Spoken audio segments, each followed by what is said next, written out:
কাজ সেরে বাড়ি ফেরার পথে হাতির হানায় মৃত্যু হয়েছে দুই ভাইয়ের। নকশালবাড়ির মৌরিচোতে পরিবারের সঙ্গে দেখা করলেন শিলিগুড়ির মেয়র গৌতম দেব। প্রসঙ্গত বুধবার গভীর রাতে বাগডোগরার কেষ্টপুর সংলগ্ন জাতীয় সড়কে হাতির হানায় দুই ভাইয়ের মৃত্যু হয়। গোটা ঘটনায় শোকের ছায়া নেমে এসেছে এলাকায়। यहाँ सन्यासी के बगल में पता नहीं वहीं पे हाथी ने छेका, फिर दोनों को, मेरा पापा को तो दौड़ा दौड़ा के मारा है और वो मेरा ঘটনার খবর পেয়ে আজ শিলিগুড়ি মহকুমা পরিষদের সভাধিপতি অরুণ ঘোষকে নিয়ে মৃতের পরিবারের সদস্যদের সঙ্গে দেখা করে পাশে থাকার আশ্বাস দেন মেয়র গৌতম দেব। তিনি জানান, মুখ্যমন্ত্রী ঘটনাস্থলে যাওয়ার কথা বলেছেন। একজনের 3 মেয়ে, অপরজনের ছেলে রয়েছে।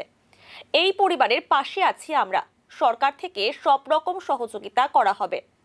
পরিবারের অবস্থা মুখ্যমন্ত্রীকে জানাবো বলে জানান তিনি।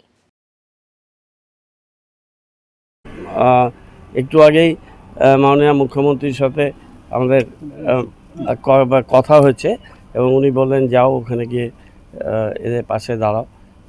একদম প্রত্যন্ত গ্রামীণ এলাকার ভিতরে দুজন আদিবাসী সম্প্রদায়ের মানুষ, দুই ভাই, 3টে ছোট ছোট মেয়ে, তারা স্কুলে পড়ে এবং আরেকটি যে ভাই, তার বড় ভাই, তার ছেলে, সে কলেজে ফাইনাল ইয়ারের স্টুডেন্ট ছিল, পড়াটা কমপ্লিট করতে পারেনি। যারা কাজের লোক ছিল তারা দুজনেই নেই। এই একটা অত্যন্ত বেদনাদায়ক মৃত্যু হাতির সামনে পড়ে গেছিল। আমরা সমস্ত বিষয়টা দেখলাম। আমি একটু পরেই মাননীয় মুখ্যমন্ত্রীকে জানাবো ঘটনাগুলো।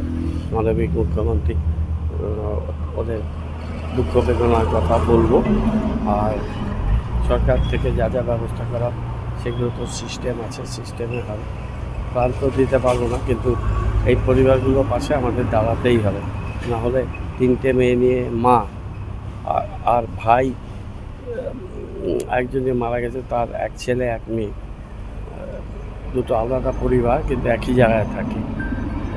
ওদের পাশে দাঁড়াতে হবে। গেলাম, দেখে আসলাম এবং আমাদের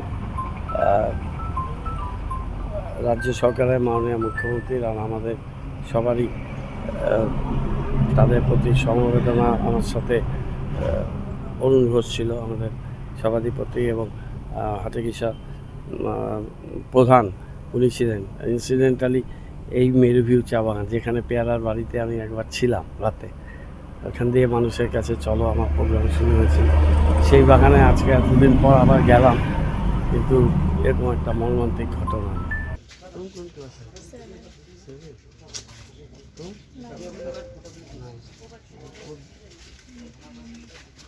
কালকে ফোন করে আমি বলেছিলাম, মানে ইনি একটাই ছেলে আর একটা মেয়ে, ইনি বৌমা।